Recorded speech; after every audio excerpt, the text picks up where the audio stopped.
A palavra do Senhor, amados, no livro de Salmo 51, e por mais que eu goste deste ventilador, Adriano, se puder, meu querido, me ajudar, dá uma desviada porque ele vai mudando a página da Bíblia. Obrigado, viu, querido? Salmos de número 51. Eu quero ler com os irmãos o versículo de número 5. Já está aqui no telão, nós vamos ler. Salmos de número 51, viu? 51, verso de número 5, diz assim: Eis que eu nasci em iniquidade, e em pecado concebeu a minha... Vamos ler todos juntos aqui no telão?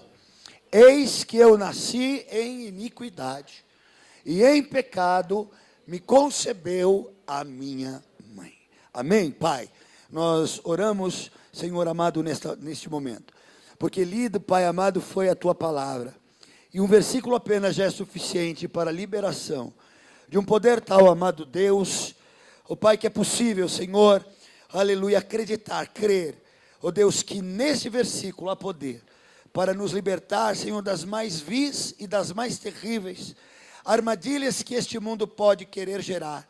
Ó Deus amado, que a nossa própria carne pode querer, Senhor amado, gerar em nossas vidas, a fim de nos destruir. A liberação que há neste versículo, Senhor, é suficiente para transformar a nossa vida.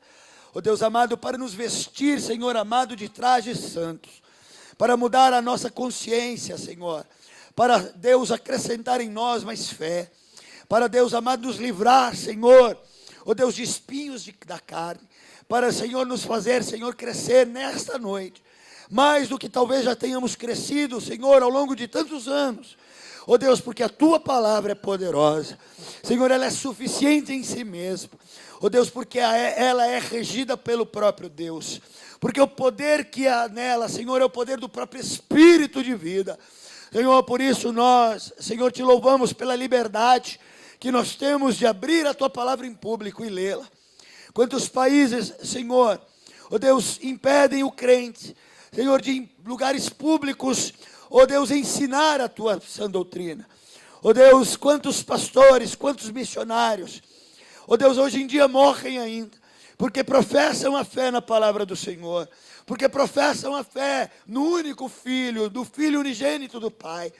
Quantos missionários entregam a sua própria vida, a vida dos seus filhos, suas mulheres, Senhor amado, sacrificando-os para levar, Senhor amado, um versículo como esse que foi lido agora com liberdade, um sequer, Senhor amado, para aqueles que são impedidos, não somente, ó Pai, por leis que regem o país, mas principalmente, ó Pai, por principados e potestades, que cegam o entendimento, Senhor amado, daquele governo, que cegam o entendimento, ó Pai amado, e por causa de uma cultura que jaz no maligno, impedem o fluir da Tua palavra.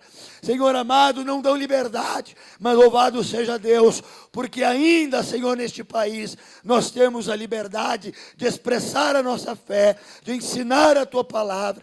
Ó Deus, por isso ensina-nos a zelar mais, porque, ó Deus, muitas vezes agimos com irresponsabilidade, Senhor amado, visto que é muito fácil, visto que é simples, visto, ó Pai amado, que não temos tanto enfrentamento assim, e muitas vezes, ó Pai, tendemos a relaxar, mas ensina-nos a zelar pela Tua palavra, Senhor, tanto quanto zelam aqueles que, ó Deus, lutam e dão a própria vida para guardar um versículo, Senhor, num papel, para poder entregar, e assim, Senhor amado, falar do Teu amor. Assim nós oramos nesta noite, e usa, Senhor, especialmente este texto, neste dia, para nos orientar, para mudar e transformar, Senhor, aquilo que precisa ser mudado e transformado, a começar na minha vida. Assim nós repreendemos toda ação do inimigo, que quer, ó Deus, desvirtuar a Tua palavra, tirar o foco. Senhor, nós repreendemos todo espírito mau, ó Deus, que quer roubar a Tua palavra, estão repreendidos em nome de Jesus. Assim nós oramos, em nome de Jesus. Amém. Salmos de número 51, amados.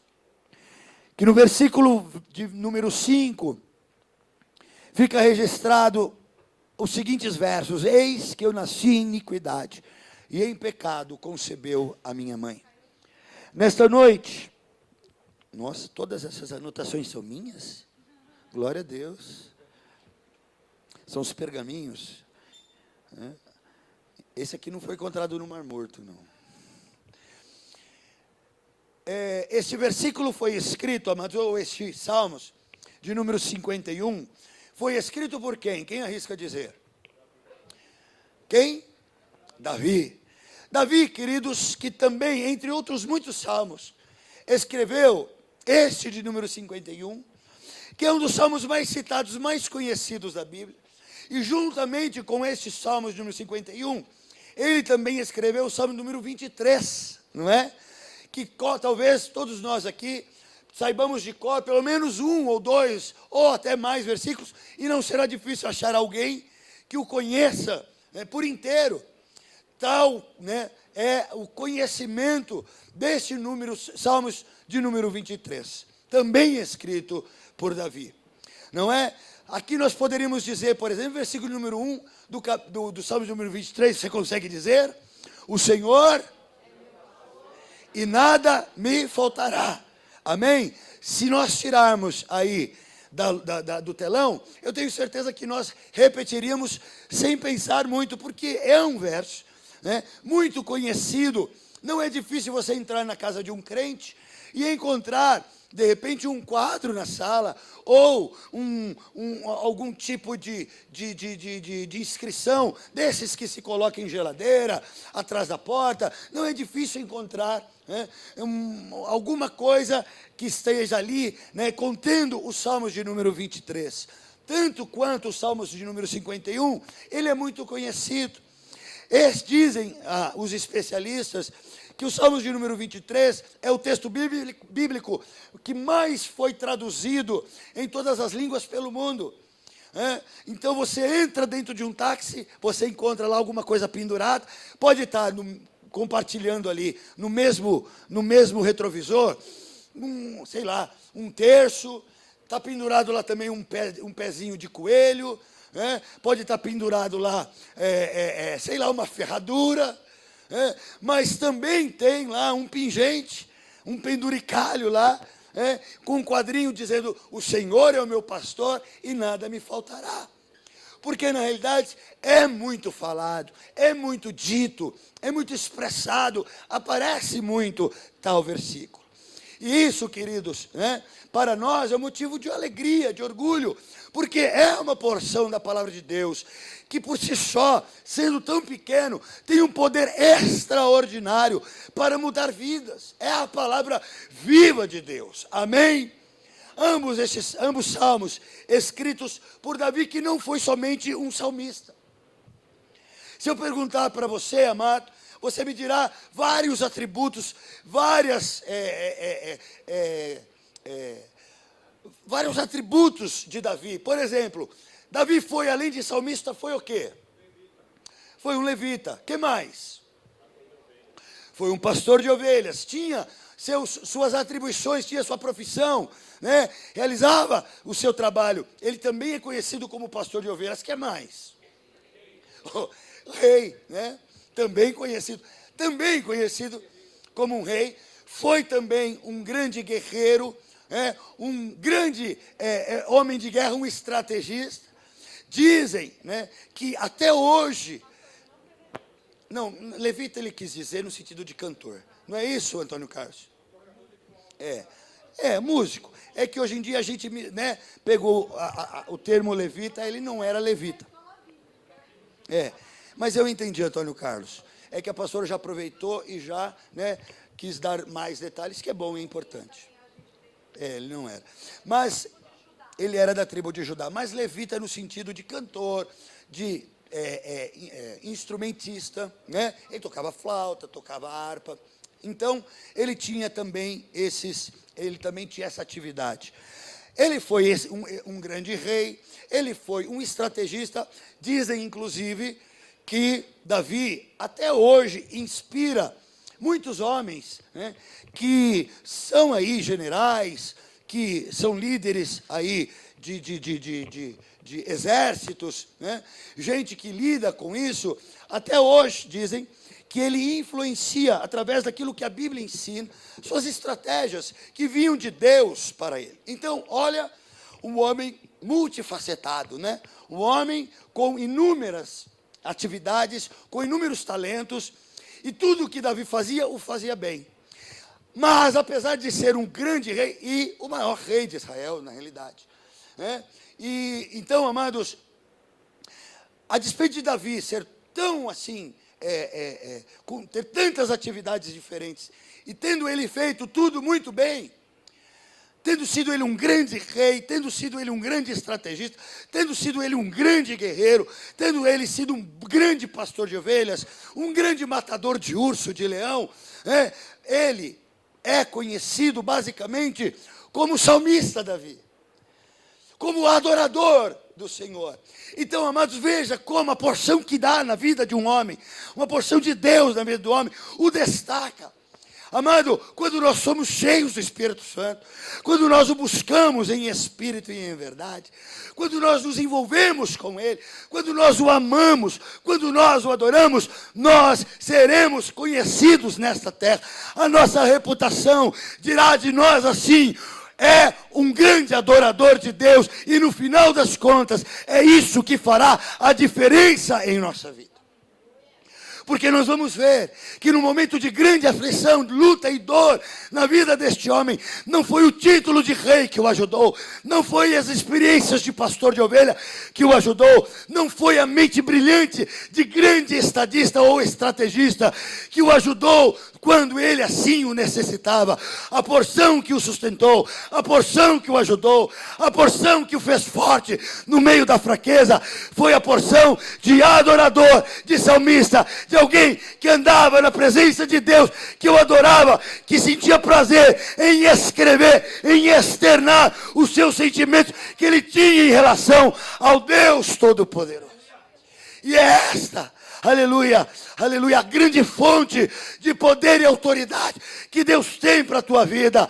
Salmodie ao Senhor, adore ao Senhor, entregue teu espírito a Deus, cante livremente a Deus, entoe louvores ao Senhor, porque quando vier o dia mau, será esta porção que te ajudará a vencer as tuas batalhas. É a porção de adorador que fez Davi vencer Golias. É a porção de adorador que fez Davi suportar as agruras familiares. É a porção de adorador que fez Davi se esconder e safar-se de tantas armadilhas impostas por Saul. Foi a porção de adorador que o fez chegar a uma velhice, a uma boa velhice, aleluia, e ter a sua biografia, e ter a sua história escrita, e ser altamente inspiradora para o crente atual.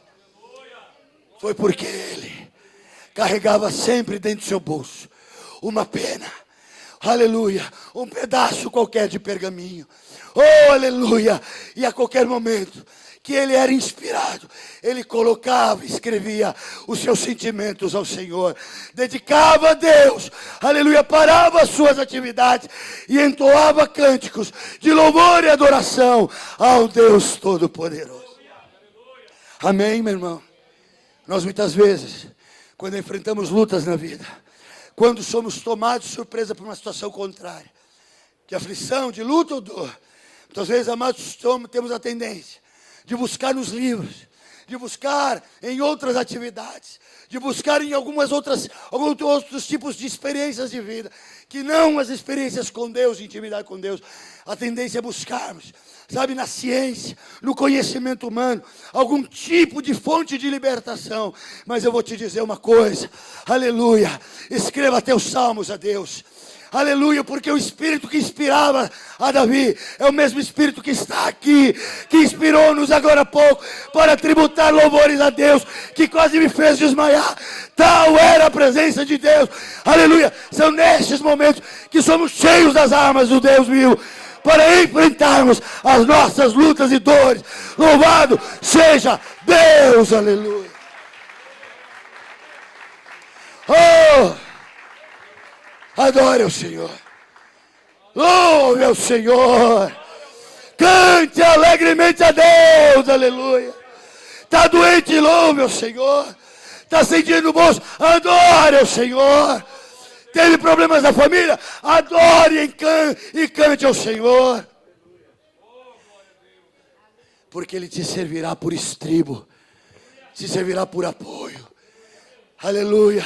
A intimidade que você terá com Deus, que só você pode ter, ninguém pode ter mais por você, só você é pessoal, é intransferível. Serão esses momentos de intimidade com o Espírito, que te ajudarão, que te fortalecerão, porque assim foi Davi, um homem segundo o coração de Deus.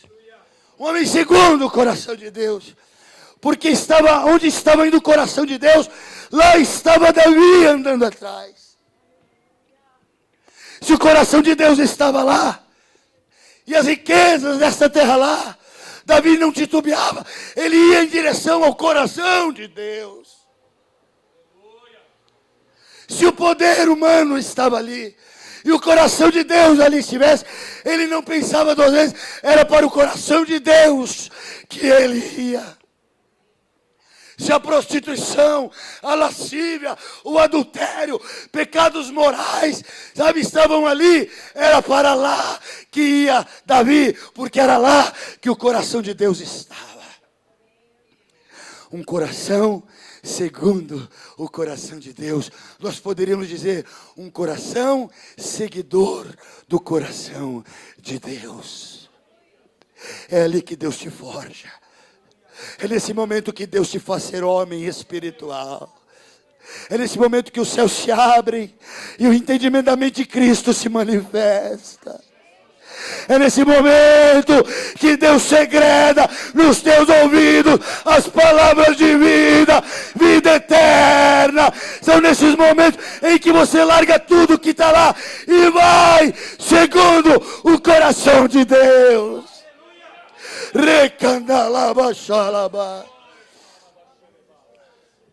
Quando nós titubeamos qual caminho seguir, e por um vacilo da mente, da carne, vemos o coração de Deus ali, e as coisas desta terra lá, e de repente, erroneamente escolhemos aquele caminho, nós não aprenderemos de Deus,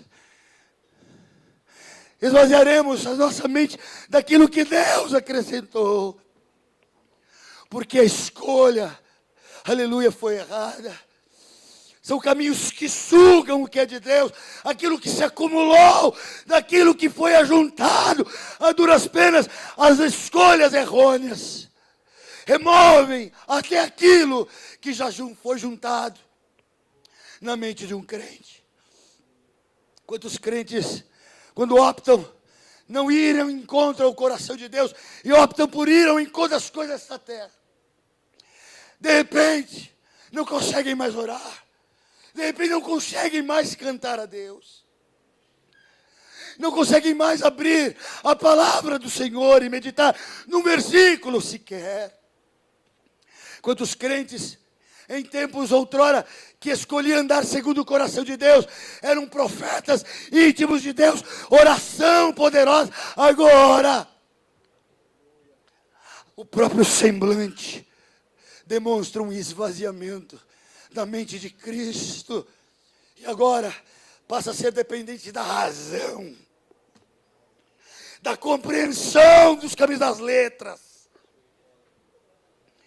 e não há mais lugar para o que é de Deus, para aquilo que é espiritual, lhe foi tomado, quando não escolhemos seguir o coração de Deus. Mas com Davi nós aprendemos, aleluia, escolher, seguir o coração de Deus. Porque se no Salmo de número 23 ele diz, o Senhor é o meu pastor, e nada me faltará. Deixa eu te falar um pouquinho a respeito, e nada me faltará. O senhor sabe mais do que eu, pastor, que a Bíblia foi escrita originalmente no hebraico, não é? Algumas partes no aramaico, né? E depois houve a Septuaginta, não é isso, pastor? que foi a versão do hebraico para o grego. Por quê? Porque na época em que isso aconteceu, a língua grega era muito mais conhecida. Se falava grego por aí. Como hoje em dia, a língua talvez oficial, internacionalmente falando, é o inglês. Você vai para a China. Lá na China a gente fala o quê? Mandarim. Poderia também falar, não, fala chinês, mas na realidade, nós falamos, lá se fala o mandarim. Mas se você sai daqui com alguma coisinha de inglês, se vira, não se vira? Por quê? Porque é uma língua universal, né? Mas agora, recentemente, o espanhol também ajuda bastante. As pessoas estão aprendendo espanhol. Nós temos aqui o Will, né, que é paraguaio, né, Will? Então, as pessoas... Sabia que essa família veio para a nossa igreja? Aí o Will está lá. Levanta aí, Will, dá um tchauzinho. Ele, a esposa dele, os 2 filhinhos, ele tem um filhinho casal. Eles vêm do Paraguai, são nascidos lá, estão há uns 2 ou 3 anos aqui no Brasil, não é isso? E agora, mais recentemente, estão aqui há 3 meses aqui, pertinho da gente, e Deus os enviou aqui, né? Então, louvado seja Deus pela vida dele. Mas o espanhol também é muito falado por aí. Então, naqueles dias...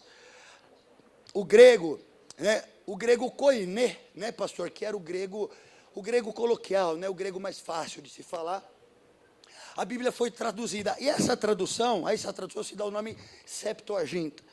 E isso ajudou muito porque a Bíblia se tornou mais lida, mais difundida, louvado seja Deus. E ela começou a ser traduzida para as línguas nativas, para as línguas, né, locais.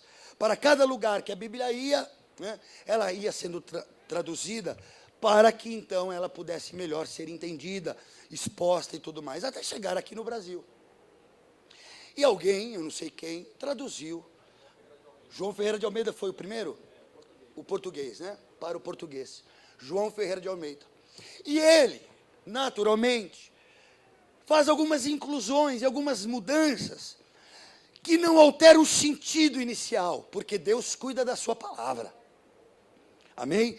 Ela é a mesma que foi dita naquela tarde, ou naquela noite, ou naquela manhã, por exemplo, a Isaías, ou a Jeremias, ou a quem escreveu algum livro da Bíblia, quando ele recebe ou por sonho, ou por inspiração, e é escrevendo na sua língua natal, no hebraico, é a mesma palavra, desde lá, porque é Deus quem a preserva.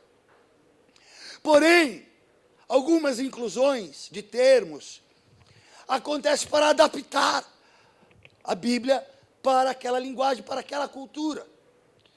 Então eu quero dizer para você com isso que o Senhor é o meu pastor e nada me faltará, é um pouco diferente daquilo que é original. Vamos analisar. O Senhor é o meu pastor e nada me faltará. Bom, eu com convicção afirmo, como Davi, que o Senhor é o meu pastor. O Senhor é o meu líder. O Senhor é a fonte de inspiração na minha vida. O Senhor é o meu referencial.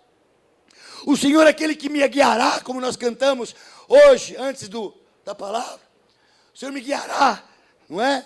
As águas, as fontes eternas de vida. Ele é o pastor que conduz o seu rebanho. Ele é o bom pastor que deu a vida por suas ovelhas. Ele é o bom pastor que é conhecido por suas ovelhas. Ele fala e a sua ovelha o conhece, o reconhece, porque a sua ovelha, ao ouvir a voz do seu pastor, diz: este é o meu pastor, aleluia. Isso significa: o Senhor é o meu pastor. E quando nós completamos o verso dizendo: e nada me faltará, nós também, amados, temos a intenção, como talvez Davi tivesse, de dizer categoricamente que a presença de Deus é altamente supridora em todos os sentidos. Eu ter a Jesus como meu pastor garante à minha alma, ao meu corpo, ao meu espírito, o suprimento diário, semanal, mensal, suprimento anual, suprimento para toda uma existência. Mas tem um problema. O Senhor é o meu pastor e nada me faltará. Horizontaliza muito esta fé. Por quê? Porque, invariavelmente, nós declaramos esse salmo quando a gente está precisando de alguma coisa. Mas amém, a palavra de Deus é para isso mesmo.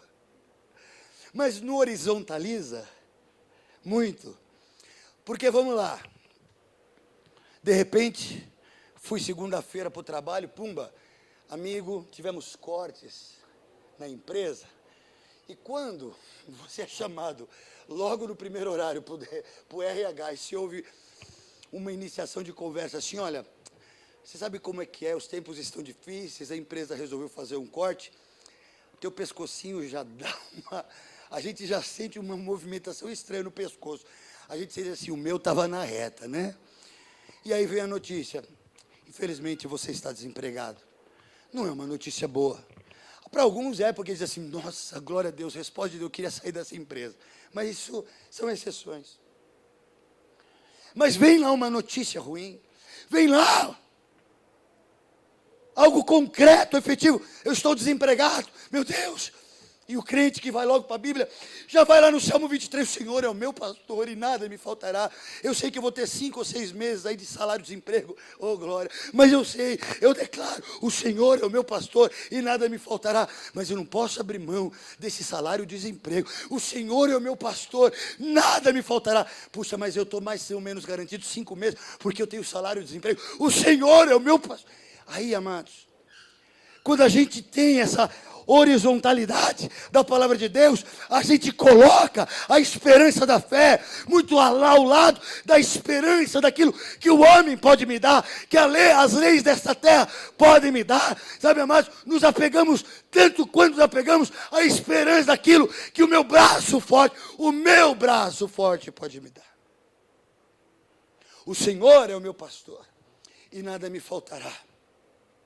Porém, amados, o original no grego, se traduzindo de uma forma mais próxima do real, nós teríamos o versículo assim, o Senhor é o meu pastor e Ele nunca me falta. Você não verticaliza isso, pastor?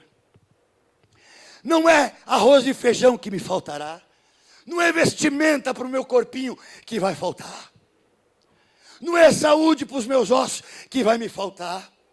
Não é o meu carrinho que eu vou deixar de ter. Sabe, amados, o Senhor é o meu pastor e Ele nunca, Deus, a presença de Deus, oh, aleluia, a glória de Deus, a unção de Deus, a virtude de Deus, a presença, aleluia, sublime dEle, esta nunca me falta, não é nem faltará. O salmista aqui, Davi, expressando a sua adoração a Deus, ele diz, o Senhor é o meu pastor, e Ele, não coisas, não pessoas, Ele nunca, jamais me falta, e é isso que Deus hoje quer colocar no meu e no teu coração. Diga assim, o Senhor é o meu pastor, e Ele nunca me falta. Não dá para ficar mais encorajado? Não muda, pastor. Você não fica mais cheio de fé, você não fica com mais certeza, aleluia, de ir em frente a cada dia, do que em vez de dizer o Senhor é meu pastor e nada me faltará, que dá uma certa garantia, mas quando você diz assim, o Senhor é o meu pastor e Ele nunca me falta, isto me garante a presença do Criador dos céus e da terra, e por consequência me garante que nada vai me faltar. Mas antes das coisas, vem a presença garantida dEle, porque este é o Deus que você serve, é um Deus que não sai do teu lado, não está mais do que um milímetro de distância do teu ser, Ele está em você, tão perto Ele está, que Ele não está do teu lado não, Ele está dentro de você, o gerador da vida, o Deus forte e poderoso resolveu morar dentro de você. O Senhor é o meu pastor e Ele nunca me falta. Mas há quem possa dizer o seguinte, para Davi foi fácil escrever isso aqui, pastor, sabe por quê? Porque historicamente Davi escreve este salmo quando ele estava absolutamente no auge da sua existência. Cansa pregar, né, pastor? Fisicamente, a gente dá uma enxugada. Não sei por que eu exagero, a gente aprende por aí, nos cursos de teologia, tal, que pregação tem que ser uma coisa mais paradinha. Mas a maioria dos pregadores não aprende essas coisas, né? Nessa parte da aula a gente fartou. Mas, queridos, Davi escreve esses versos, Salmo 23, quando ele gozava do auge de sua vida. Eu ouvi um pregador dizendo assim que se a vida fosse uma escada, Davi não estava no último degrau tão alto que ele estava. Sabe quando a escada faz a curva e tem aquele aro assim, ó? Ele estava com os pés lá em cima. Ou seja, não tinha para onde Davi subir mais, ele estava no topo. Ele estava no auge. Ele estava no auge do seu reinado, ele estava no auge da sua presença com Deus, ele estava no auge de um estágio familiar. Então, há quem possa dizer assim, para Davi foi fácil escrever, o Senhor é o meu pastor, ele nunca me falta. Lembram quando Satanás vai lá no céu e se apresenta entre os filhos dos homens e fala assim, ó Senhor, observastes ali, o Senhor dizendo, fez pedir Jó para Satanás, observastes meu servo Jó? Quais eram as características dele? Homem reto, temente a Deus, se aparta do mal. E o Senhor então apresenta um servo com orgulho. Aleluia. Todo aquele que busca o Senhor em intimidade, todo aquele que tem um salmo nos seus lábios perante o Senhor, tira de Deus a seguinte expressão: esse é o meu garoto. Sabia que Deus às vezes olha para a gente? Está certo que não é sempre, né? Porque a gente às vezes está lá em cima, como Davi, mas às vezes a gente dá uma descida. Mas, como Deus é um Deus de amor e um Deus maravilhoso, Ele tem prazer em dizer assim, ó, este é o meu garoto. Não foi isso que Ele falou, com outras palavras, mas um pouco mais sério. Mas quando Jesus, ali no seu batismo, foi batizado por João Batista, a palavra do Senhor diz que então, como pomba, como o Espírito Santo desce sobre ele, e uma voz do céu diz o quê? Este é? Não é assim, ó, este é o meu garoto. Dá na mesma, não dá? Usando uma gíriazinha, uma coisa um pouco mais coloquial, Deus falou assim a respeito de Jesus: este é o meu garoto. Porque dos céus ele via um coração segundo o coração dele. Um filho temente, um filho reto, um filho que se apartava do mal. E assim é, os olhos de Deus nos observam, os olhos do Senhor nos condenam, os olhos de Deus nos admiram. Guardada aí as restrições, guardada aí as limitações que nós temos, até onde a gente pode ir para agradar a Deus, Deus o considera, meu irmão. E é por isso que no momento da dor, no momento da dificuldade, quando eu e você nos tornamos homens como Davi, que apesar dos títulos desta terra, é conhecido por alguém que é salmista, por alguém que é adorador, todas as vezes que você sobe, todas as vezes que você se curva a Deus, Deus guarda em lembrança, põe em memorial os atos de amor, de justiça, de adoração que você oferece a Ele. E quando a luta vem, porque ela virá, o Senhor terá prazer em esforçar a tua mão, em estender o braço forte dele e dizer: eis o meu braço, filho amado, levanta e anda, aleluia, salmodia o Senhor em todo o tempo, e quando a aflição vier, o braço de Deus te levantará, aleluia, te levantará. E então, no auge da sua vida, com uma sensação assim de bem-estar tremendo, Davi escreve: o Senhor é o meu pastor e Ele nunca me falta, aleluia.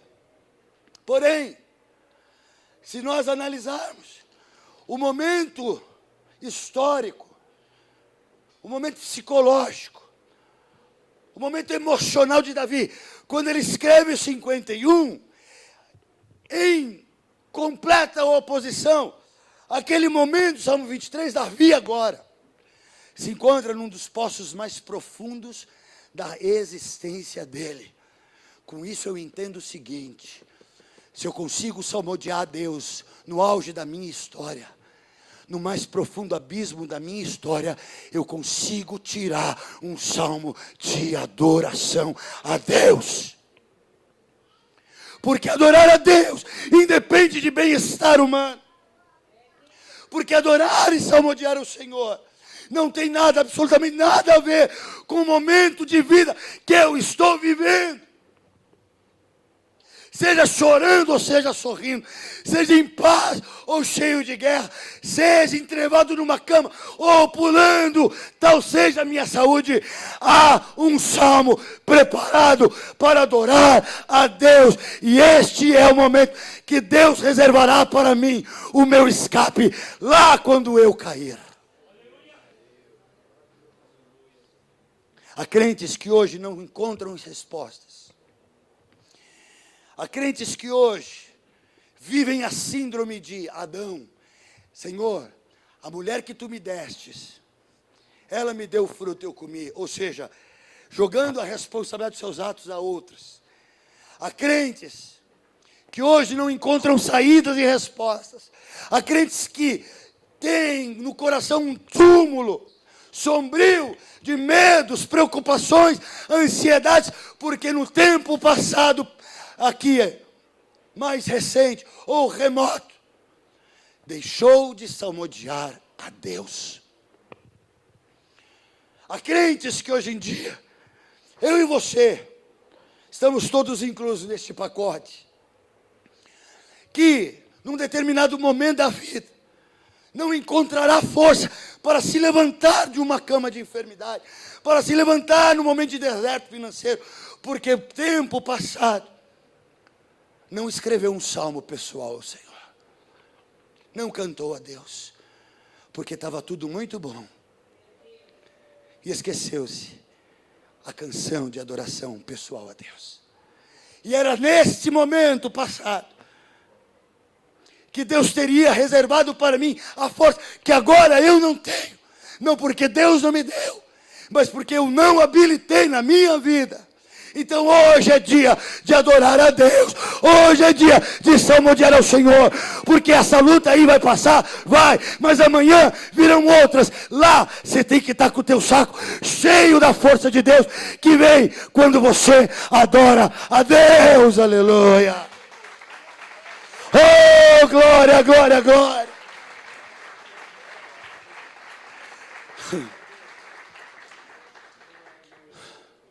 Sabe qual era o tempo que Davi estava passando aqui? Vamos abrir em 2 Samuel, capítulo de número 11.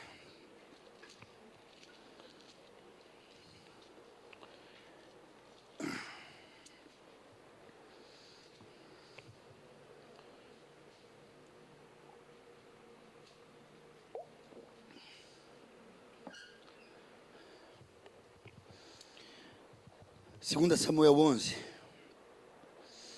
de verso 14 a 17, que diz assim, vou ler lá assim, eu punho o óculos. 11, 14 a 17. 14. Ô, Pê, você está quebrando minhas pernas. Ah, é o Gui, olha lá, seu filho lá. Olha lá. Pela manhã Davi escreveu uma carta a Joabe e mandou-lhe por mão de Urias. Vai indo. E escreveu na carta, ponde Urias na frente, onde for o quê? Mais ranhida, não é ranhudo, né? Ranhida. Qual é a tradução da tua Bíblia aí? Mais... Quando a guerra tiver, onde a guerra tiver mais força de morte. Então, assim, ó, onde for mais renhida a peleja, e retirai-vos dele. Ou seja, larga o cara sozinho. Para que seja o quê? Esse é o cara que escreveu: o Senhor é o meu pastor, e ele nunca me falta.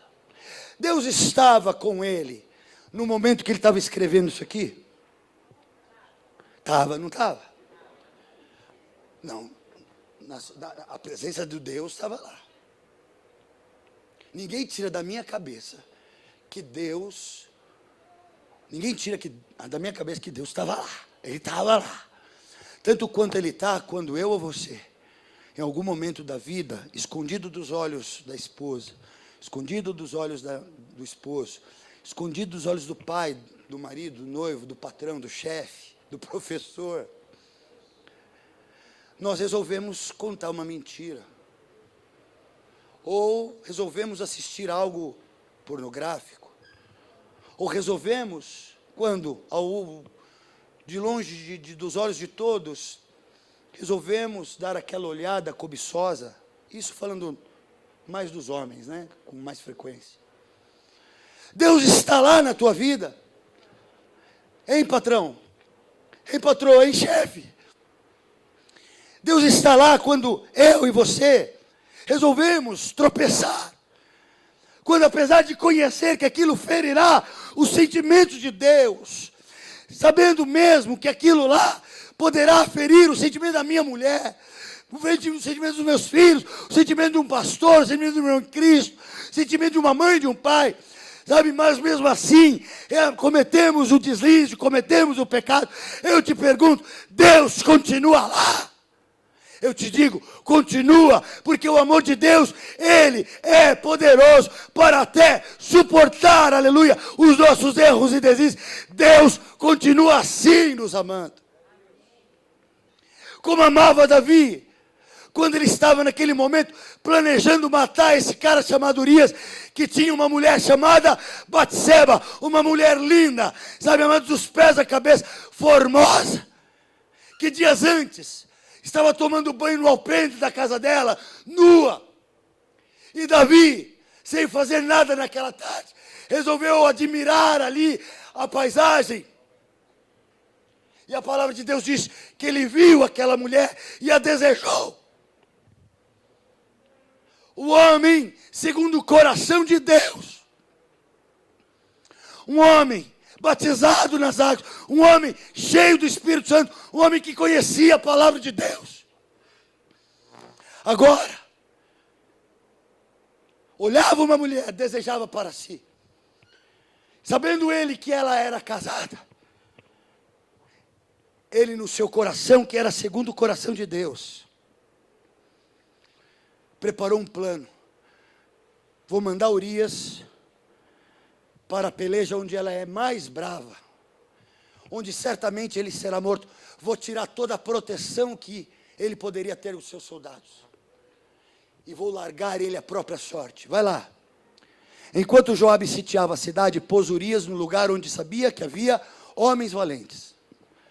Quando os homens da cidade saíram e pelejaram contra Joabe, caíram alguns do povo, isto é, dos servos de Davi, e morreu também quem? Urias, o Eteu. Então, amados, tudo aquilo que o coração do homem cogitar, em intenções do coração, quando ele liberar a prática daquilo, fatalmente aquilo acontecerá, para o bem ou para o mal. Então o mesmo coração que serve a Deus, que segue a Deus, que encontra motivos para adorar o Senhor, dado o momento de fraqueza, será o mesmo coração que produzirá pecado, morte, destruição. Nós precisamos controlar esse bendito, que às vezes é maldito coração. Precisamos acordar pela manhã todos os dias e dizer: Senhor, este coração que está batendo, ele inclina para o mal, ele deseja as coisas erradas. Nasci e fui gerado no pecado, em pecado concebeu minha mãe, nasci na iniquidade. Eu e você nesta noite, povo que vai para o céu, vive nesta terra, movido por um coração que nasceu no pecado. Ele precisa ser controlado por Deus. Portanto, nós não podemos passar um minuto na vida sequer sem consagrar a nossa vida a Deus. Porque podemos começar bem um dia e no meio-dia alguma coisa acontecer e eu terminar aquele dia como Davi, projetando a morte de alguém e de fato matar alguém. Não exatamente matando como ele, mas eu posso matar o sentimento de alguém. Eu posso matar a fé de alguém. Eu posso desestimular a alegria de alguém. Eu posso corromper e matar valores éticos no coração de alguém. Porque quando eu caio, porque quando eu deixo esse coração que é segundo o coração de Deus e deixo-o inclinar-se para o erro, ele tem o mesmo poder de influência que um coração santificado. Porque o pecado convence tanto quanto a justiça, ou às vezes até mais, por causa do tipo de natureza carnal em que nós fomos gerados. Amém? Você entendeu isso? Então, amados, Davi, por causa deste ato, mesmo sem considerar, mesmo considerando que ele era o rei, mas ele, como rei, também estava debaixo das sentenças judiciais, se a gente pode dizer assim, que atos como esse a lei previa. E sabe qual era a sentença para quem cometesse algo como este ato aqui de Davi? Ele seria apedrejado, morto. Ah, mas ele era o rei, apedrejado. Ah, ele era um homem segundo o coração de Deus, apedrejado. Sabe, amados, Davi estava condenado à morte.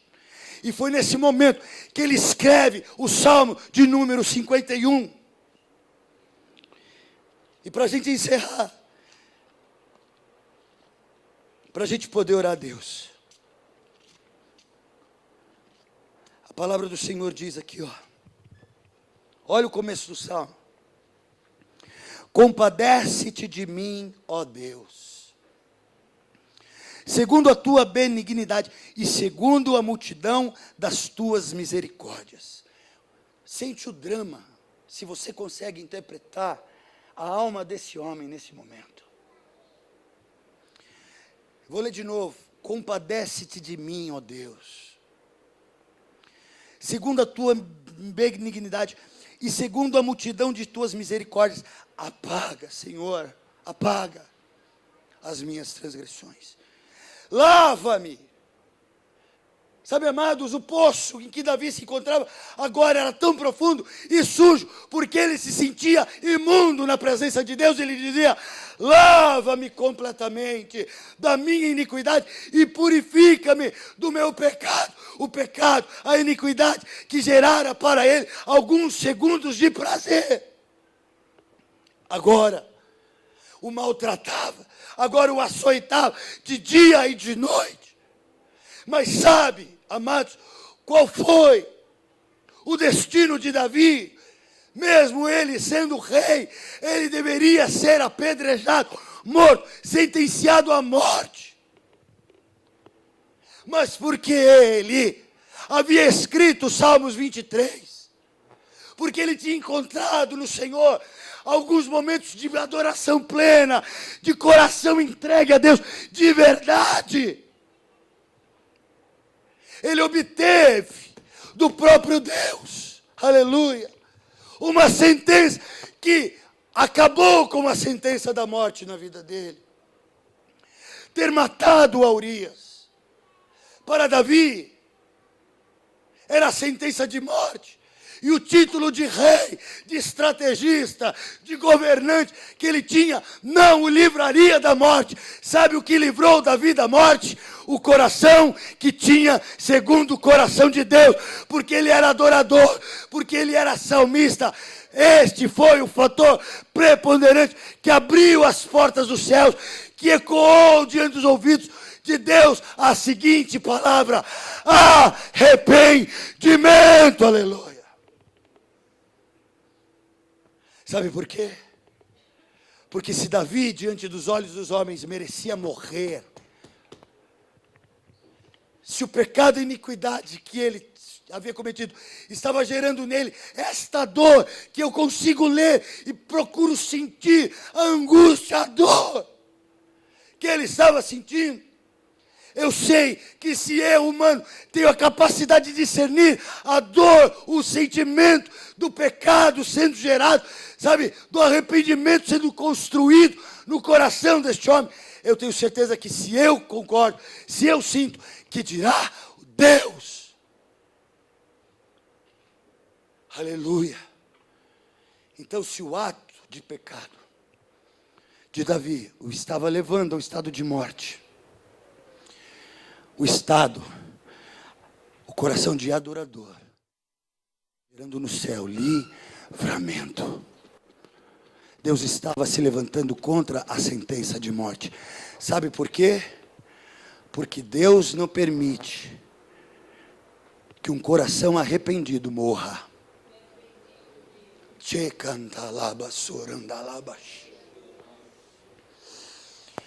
As tuas escolhas passadas, os teus deslizes e erros, os meus, podem ter me gerado hoje algum tipo de vergonha.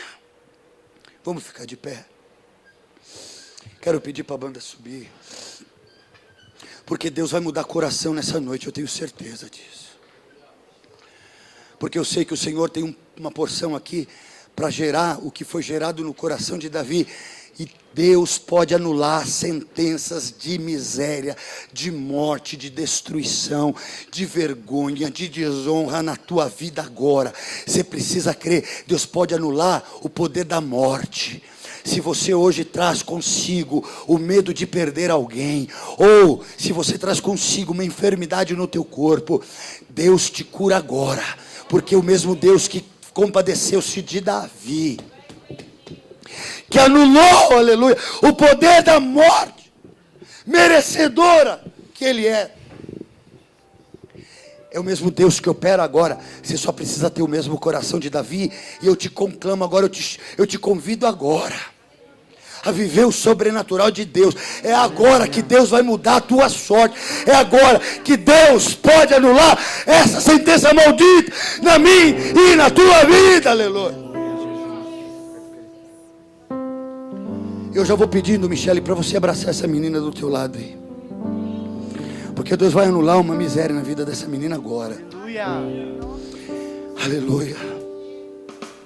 Mas você precisa ter muita coragem. Porque Davi teve, olha o que ele escreveu. Ter coragem para confessar pecado. Lava-me completamente, pois eu conheço as minhas transgressões. Deus não mata quem não reconhece e assume os seus próprios erros. Deus não permite a morte quem reconhece e confessa pecado, aleluia. Deus não despreza um coração contrito. Eu reconheço, Senhor, eu conheço as minhas transgressões. Eu pequei, eu mandei matar Urias, eu possuí a mulher dele, eu gerei um filho e ele morreu. Porque Davi, depois de matar o marido dela, possuiu na cama, coabitou com aquela mulher, fez um filho nela, fez com que Deus gerasse no coração de um profeta chamado Natã a ida daquele profeta para apontar o dedo e dizer: Davi, você é este assassino. Deus fez Davi conhecer a sentença de morte que o inferno estava declarando naquele momento. Porque não morreria o rei Davi, não morreria o estrategista, morreria um adorador. E Deus não quer perder um adorador nesta terra. Deus não quer perder teu louvor. Deus não quer perder tua adoração. Crente, entenda isso. Tira essa miséria da tua vida. Tira essa superficialidade nojenta para Deus. se aprofunda no Espírito. Vá buscar Deus. Porque Deus preserva a vida de quem mergulha nas águas do Espírito. Está cheio de crente morrendo hoje, agora, nesse momento. O inferno está fazendo festa, porque é menos um na terra para adorar a Deus. Deus não preservou o rei, Deus não preservou o rico, Deus não preservou o estrategista, preservou o adorador. Porque para Deus é o que interessa. Deus adora, Deus prefere o adorador do que o que tem dinheiro no bolso. Você pode dizer: eu não sou ninguém. Você pode dizer no teu coração: quem sou eu no meio de tanta gente? Chego a pé. Quando chega o irmão com o carro novo, eu chego a pé. Não sou ninguém.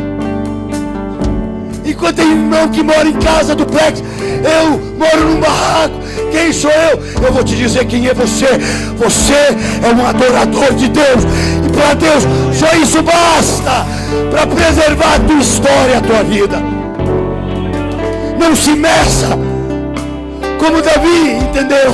Eu nasci no pecado, fui concebido em iniquidade. Ele entendeu a sua condição humana.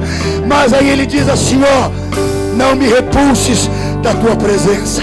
Cria em mim, ó Deus, um coração puro e renova dentro de mim um espírito inabalável. Um assassino agora se rende a Deus e tem ousadia de pedir um coração puro e inabalável. O diabo às vezes convence o crente de que ele não merece mais a bênção de Deus. Eu vou te dizer, tem gente aqui, ó, hoje aqui, o Espírito revela corações. E se Deus me desse o nome, eu chamaria pelo nome. Mas eu sei que aqui dentro de nós, meio, tem pessoas que não conseguem acreditar na bênção de Deus, porque se medem horizontalmente. Vai para cima. Vai para cima. Você vai encontrar um Deus que continua te amando, mesmo sem nada no bolso. Deus te considera, meu irmão.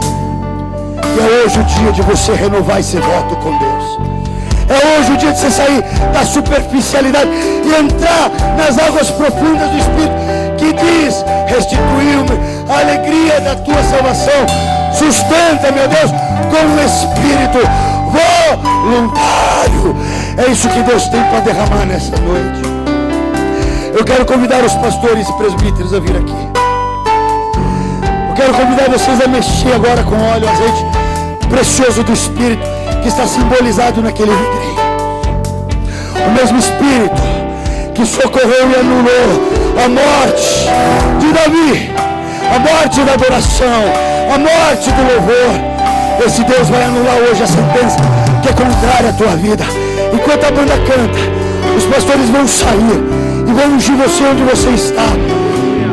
Aleluia. Se entrega a Deus agora. Mergulha no Espírito Santo.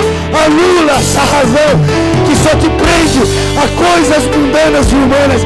Vai agora na profundidade do Espírito. Labassuranda, labassuru. Vamos louvar a Deus. Aleluia. Eu quero estar, Senhor Deus, muito mais perto do que eu já estive, Senhor, junto aos teus pés, como Maria, Senhor, ajoelhada aos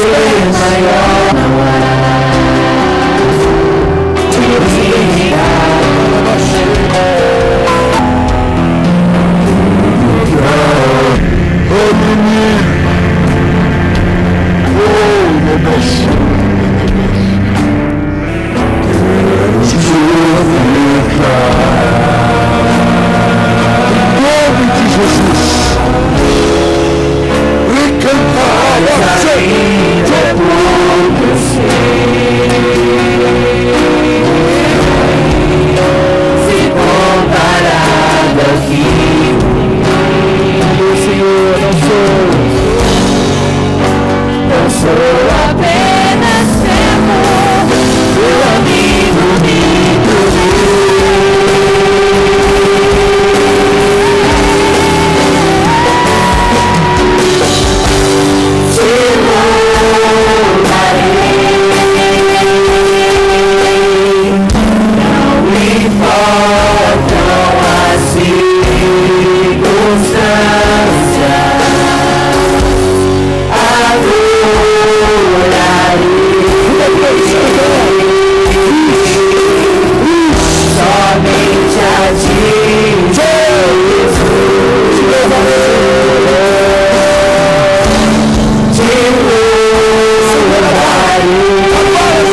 pessoas que o Senhor diz assim, ainda não aprendestes a temer o meu santo nome. O Senhor, ouvir e aplicar no teu coração, se achares que é de ti que o Senhor fala. O Senhor diz, é no meio da minha casa, os que não temem o meu nome, não choram os seus pecados, não sentem a dor da miséria que o pecado produz na vida, não choram, não se quebrantam, não tremem diante do meu nome.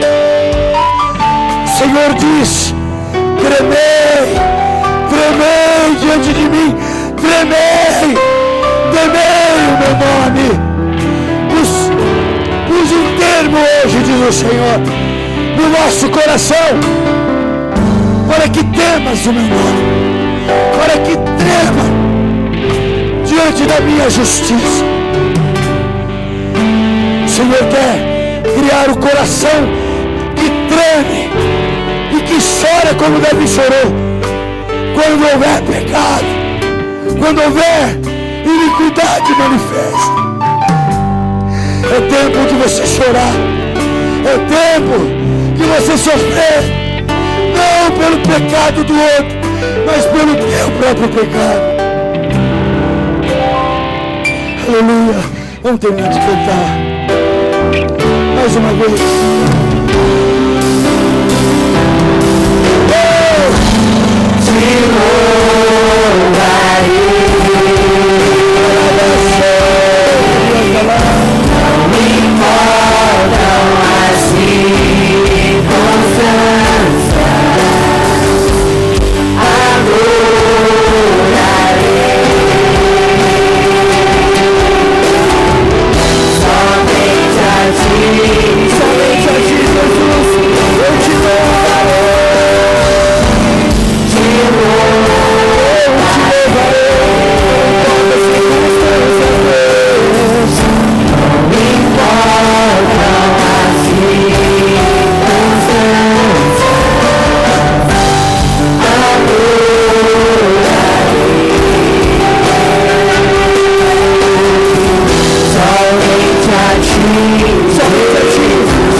Amém, Senhor. Cria em nós, Senhor, um coração puro.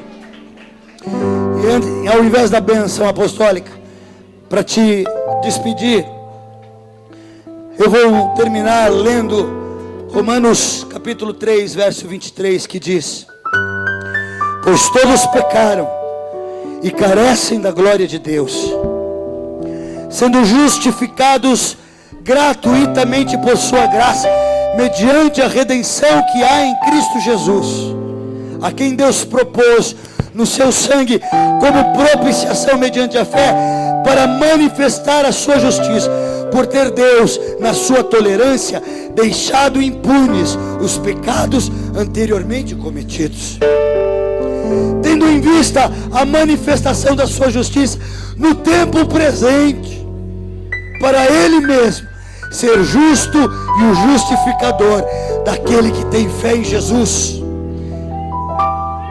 É porventura Deus somente dos judeus? Não é também dos gentios? Sim, também dos gentios, visto que Deus é um só, o qual justificará por fé o circunciso e mediante a fé o incircunciso. Anulamos, pois, a lei pela fé? Não, de maneira nenhuma. Antes confirmamos a fé, a lei. Aleluia. Porque, pois que diz a Escritura, Abraão creu em Deus, e isto lhe foi imputado por justiça. Amém. Aleluia. Mediante a graça que nós fomos salvos. Isso é dom de Deus, isso é fé. Não é por obras. Não é porque você é um rei ou um estadista, ou um estrategista, ou inteligente, ou formado nas melhores universidades. Você é justificado porque Jesus derramou o sangue dele naquela hora. E é essa obra de purificação que Deus quer fazer. Adore a Deus todos os dias. Entregue a sua vida ao Senhor. Confia nele, e as demais coisas ele vai fazer. Vai na paz do Senhor Jesus. Eu te amo. Uma semana de vitória.